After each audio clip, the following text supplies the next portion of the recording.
La loi Schiappa a été votée définitivement début août et a amené des actions du gouvernement sur le harcèlement et en particulier le harcèlement sexuel, dont tout récemment une campagne de spot que vous avez pu voir à la télévision et peut-être aussi sur internet.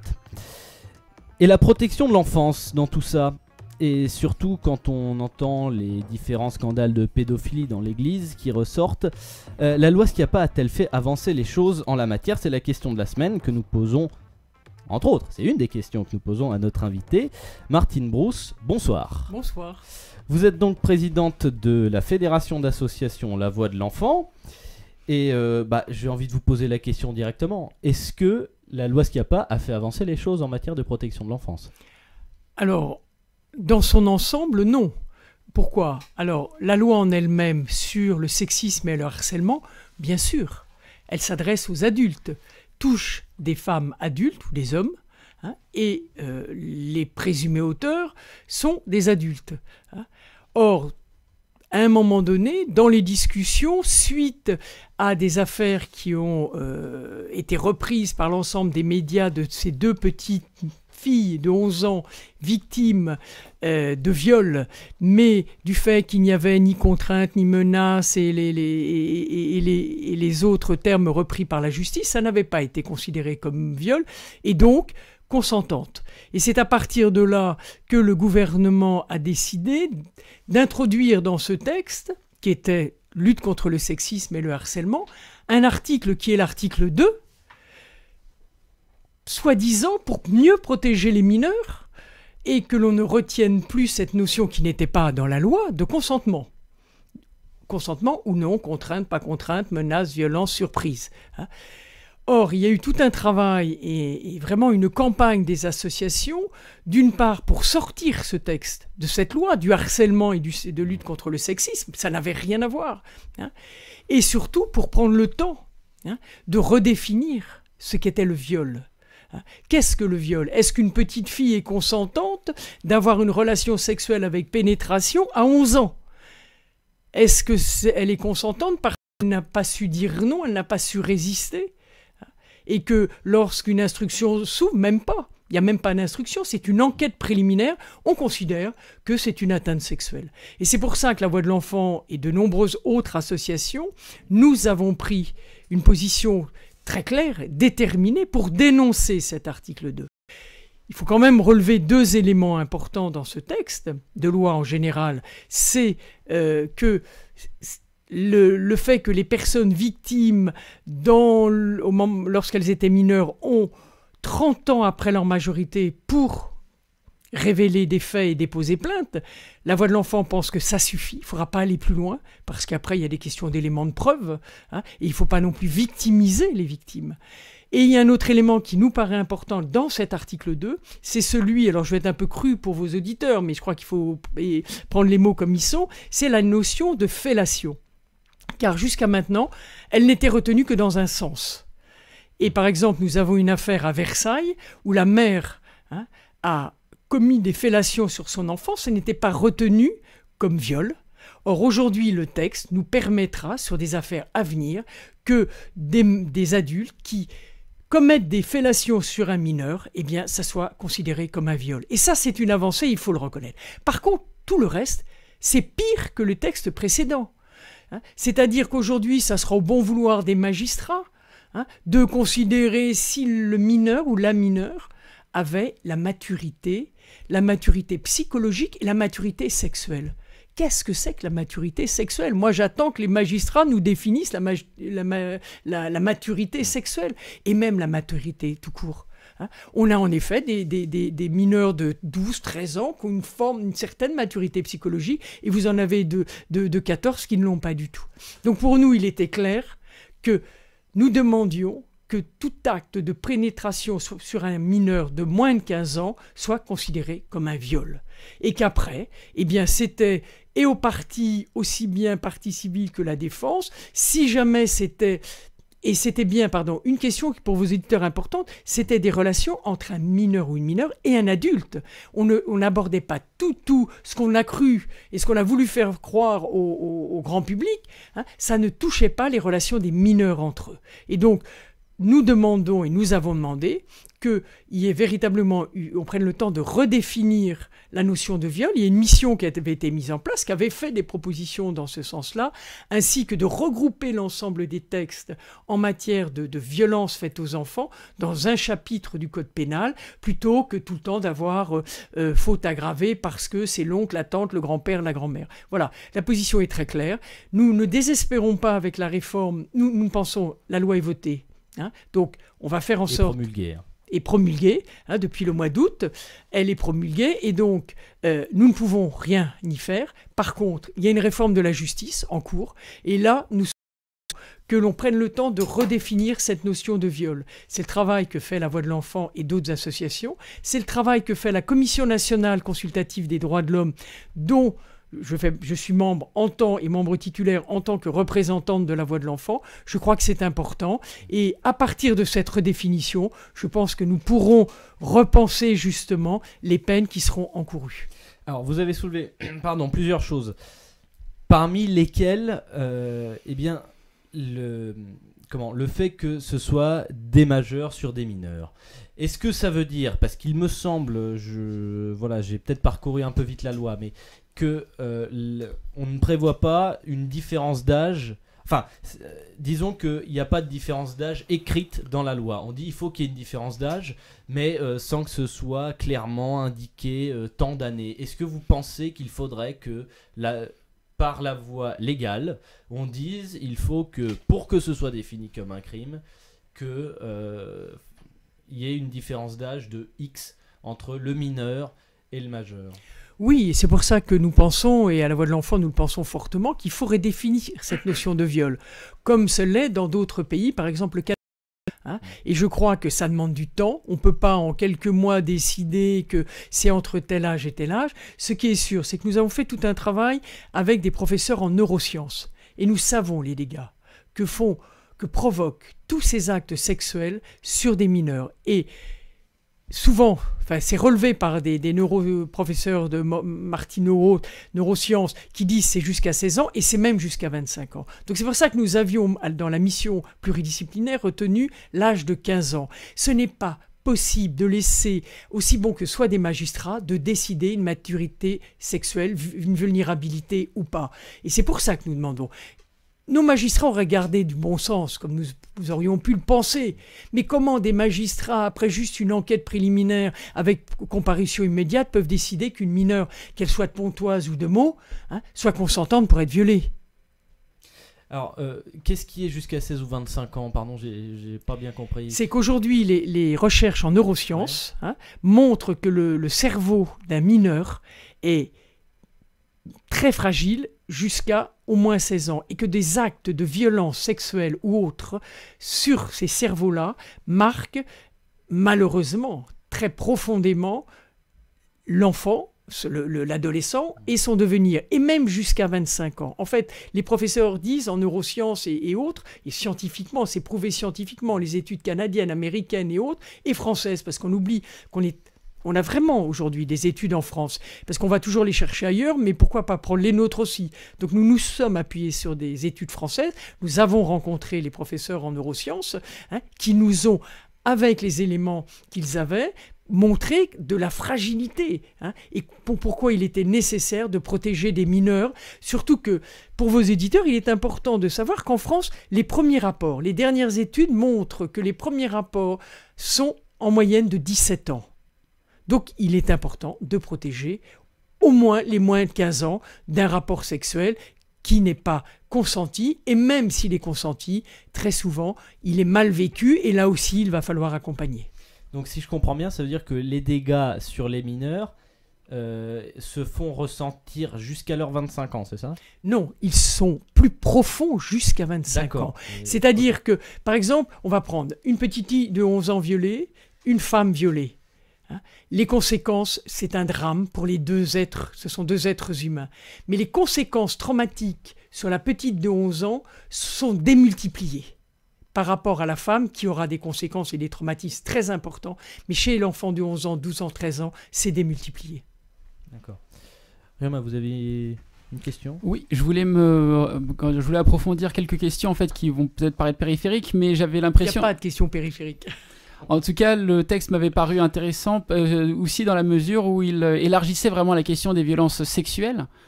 Et j'avais vu en tout cas plusieurs mentions qui me paraissaient significatives. Il y a notamment l'idée du harcèlement en ligne, il y a également l'orientation sexuelle dont il est fait mention dans cette loi. Et il y a également, des choses qui sont assez précises, en tout cas par exemple sur l'utilisation de la drogue du viol par exemple. Il y a donc par exemple une définition de circonstances assez particulière dans ce que peut, de ce qui peut constituer un viol. Et on sait que parfois aussi, ce sont, disons, des modes, entre guillemets, enfin, il y a des modes opératoires en termes de violence sexuelle qui évoluent assez vite. Et comment est-ce que ces lois peuvent aider finalement à, combattre, en tout cas, les contournements que permettent, enfin, les contournements, en fait, tout simplement. Non, votre question n'est pas du tout périphérique, elle est vraiment au cœur même du sujet. La question, elle est que d'une part, nous, ce que nous demandions, c'est que justement, pour protéger les mineurs, il faut une loi pour des mineurs. Hein. Et puis, il y a les lois générales, mais la prévention pour les mineurs. Et vous parlez de ces fameuses pilules mises dans le verre d'orangeade ou autre, et oui, elles touchent véritablement aussi les mineurs, et on le voit dans des viols à plusieurs. Voilà, ça, les viols en bande, c'est vrai. Mais nous, ce qui nous a gênés dans cette loi, sur l'ensemble de la loi, moi, à titre personnel, en tant que femme en plus, je ne peux que la soutenir. Mais en tant que présidente de la Voix de l'enfant, où on se bat depuis des décennies pour protéger l'enfant, il est perdu dans cette loi et il sera traité comme un adulte. Donc ce que nous demandions, nous, c'est que cette loi ait des répercussions, bien sûr, par rapport à cette prévention pour les mineurs. Mais, et là, je ne peux que la soutenir, mais en ce qui concerne les mineurs, elle aggrave même puisqu'elle sera moins protectrice que les textes que nous avions jusqu'alors. Et pour travailler avec nos avocats sur ces questions-là, on sait les difficultés qu'ils auront à faire valoir justement le fait que cette jeune fille ou ce jeune garçon, eh bien, il était vulnérable. Est-ce que, je fais juste une supposition, mais est-ce que par exemple on peut espérer qu'une définition, peut-être que le fait que cette loi grignote entre guillemets sur le terrain de la pédophilie puisse donner des sanctions plus lourdes, pardon. Je pense qu'avant des sanctions, il faut prévenir. Ça, il nous paraît, important. Les sanctions sont importantes parce que la peine est importante. Mais la question de la pédophilie, elle n'est pas récente. Et cette loi ne va rien apporter à la lutte contre la pédophilie. Il va falloir véritablement que ce soit l'Église, que ce soit l'éducation nationale, que ce soit les établissements de l'aide sociale à l'enfance, que ce soit les clubs sportifs. Il faut quand même savoir qu'aujourd'hui, on va les rencontrer prochainement, il y a un comité d'éthique contre les violences faites aux enfants dans le milieu sportif. Et ça, on n'en parle pas. C'est une chape de plomb. Il y a quelques affaires, souvenez-vous de cette jeune championne de tennis et autres, mais on a un mal fou. Alors, on parle beaucoup de l'Église, très bien. Nous sommes partie civile dans l'affaire de Lyon, il n'y a pas de problème. Mais il n'y a pas que ce milieu-là. L'éducation nationale a passé au crible aux millions d'enseignants. Oui, et après, qu'est-ce qui est mis en place pour, à l'intérieur, lutter contre la pédophilie? On le voit bien, les animateurs. Vous aviez, il y a quelques semaines à Nanterre, une affaire sur un animateur qui a agressé sexuellement et violé même des mineurs. Tout le monde s'en sort bien, le maire il s'en sort, personne. Ce qu'il va falloir quand même, c'est à un moment donné aussi prendre des mesures et dénoncer non seulement le système qui dysfonctionne, mais des personnes qui ont des responsabilités et qui ne vont pas jusqu'au bout. Et c'est pour ça que nous pensons aujourd'hui que cette loi et cet article 2 n'apportera rien à la prévention et à la lutte contre les violences faites aux enfants. J'avais un exemple vraiment très concret. Je pensais donc, il y avait cet exemple de la drogue du viol, mais il y avait c'est une pratique qui a l'air d'être importée des États-Unis, mais par exemple entre deux adultes consentants, il peut y avoir la fois où par exemple un homme décide par malice de retirer sa capote juste avant la fin du rapport sexuel. Oui. Et donc ça, pour moi en tout cas en tant qu'homme, je y vois très, très nettement une violence sexuelle, mais je n'y vois pas forcément un viol. Donc, est-ce que là-dessus, est-ce que par exemple, cette pratique-là qui a l'air de se répandre, et bon voilà, est-ce que cette loi pourrait y répondre, par exemple? Mais d'abord, je vois pas comment on pourra poursuivre. Qui apportera la preuve que une capote, ça peut éclater, il peut l'enlever juste après le rapport et laisser des spermes sur les draps et autres. Vous savez, je connais très très bien et c'est vraiment quelqu'un que j'apprécie et que j'estime beaucoup, c'est Laurence Rossignol, qu'on a eu comme ministre, et Dieu sait si on l'a appréciée comme ministre, elle a fait avancer les choses. Et pourtant, j'étais en désaccord total avec elle sur la loi sur la prostitution. Pourquoi ? Parce que déjà, on a une loi en France sur la prostitution dont sont victimes les mineurs et qui n'est pas appliquée. Donc j'ai dit d'abord à Laurence Rossignol, il faudrait peut-être appliquer la loi. Et aujourd'hui, moi j'habite à côté de la porte de Vincennes. J'ai un chien, vous voyez, il est là. Tous les soirs, je vais balader mon chien autour de la porte de Vincennes. Mais la loi, elle n'est pas appliquée. Il y a des pauvres jeunes filles qui sont là, qui se prostituent tous les soirs. Allez au bois de Boulogne, j'y vais moins souvent parce que j'habite plus loin, mais au bois de Vincennes, il y a la prostitution. Elle sert à quoi, cette loi sur la prostitution? Où sont les forces de l'ordre pour arrêter les soi-disant clients? Il faut le dénoncer. Et on a de plus en plus de mineurs qui se prostituent aujourd'hui, ou que l'on prostitue, car ce n'est pas le mineur qui se prostitue, c'est qu'on les prostitue, ce sont des victimes. Et donc, je pense qu'il faut faire toujours attention aux lois. Quels moyens nous donnons si nous faisons valoir, si nous adoptons une loi et qu'après elle soit promulguée, quels moyens nous mettons en œuvre? Quels moyens Et le premier moyen, c'est quel moyen aujourd'hui pour la prévention des violences sexuelles? Quel travail est fait dès l'école maternelle, auprès des parents, dans les maternités? Comment on prévient et on informe les parents sur ce qui peut se passer? Voilà, sans les affoler. Parce qu'il ne faut pas non plus que la prévention soit moralisatrice. Il n'est pas question. La sexualité, c'est d'abord un acte d'amour. Et ça, il faut quand même le rappeler. Il ne faut pas laisser passer...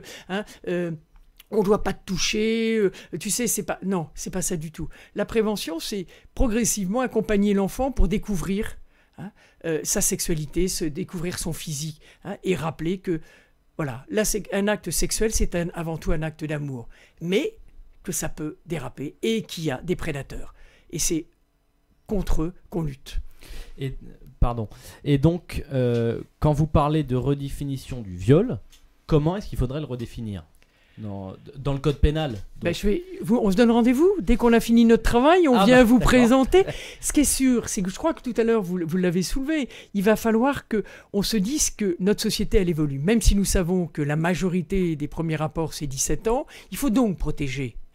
Mais en même temps, il faut aller au-delà sur ces rapports, et vous l'avez souligné avec ces drogues. C'est vrai qu'il y a des viols en bande entre des 15 ans, 17 ans. Il y en a eu un, là, il n'y a pas longtemps, qui a été dénoncé à Bobigny, je crois, ou autre, qui vient pendant le week-end, là, c'était jeudi ou vendredi dernier. Bon, c'est de plus en plus malheureusement fréquent, parce que c'est la drogue, c'est tout l'alcool et autres. Bon, mais d'abord, comment prévenir? Toujours.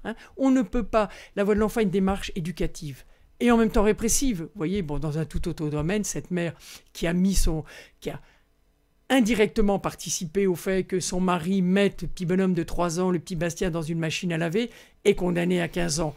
C'est vrai que nous étions partie civile et que nous avons soutenu cette complicité de la mère. Même si ce n'est pas elle qui a tourné le bouton, elle était là, elle a rien fait. Et surtout, elle a fait en sorte que... Voilà, c'était un petit peu pour nous le bras armé. Donc la peine est importante. Mais la peine n'a de sens, il faut donner du sens à la peine, et pour qu'il y êt du sens, il faut aussi faire de la prévention. Alors pour finir, parce que là on n'a plus beaucoup de temps. Dommage. Ouais, c'est vraiment je dommage. Reviendrai. Voilà, vous êtes la bienvenue.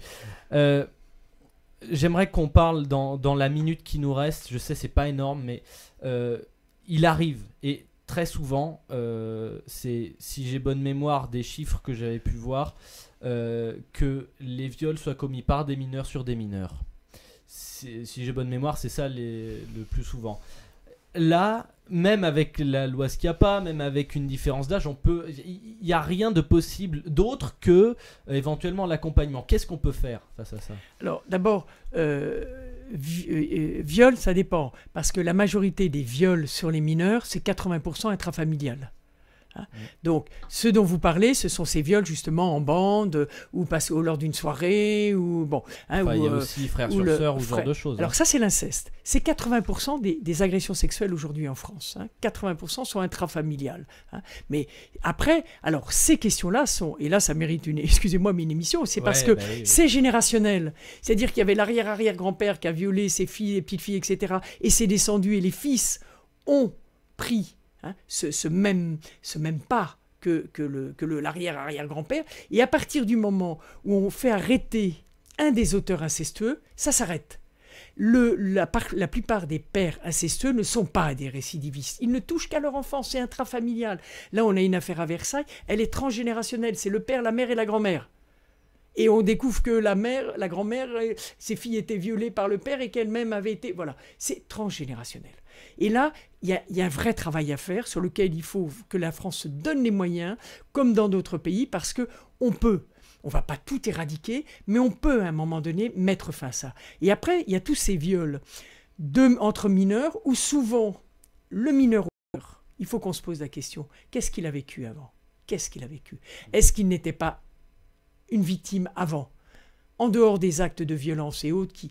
Bon, ça aussi c'est une autre question dans notre société, qu'est-ce qui génère cette violence ?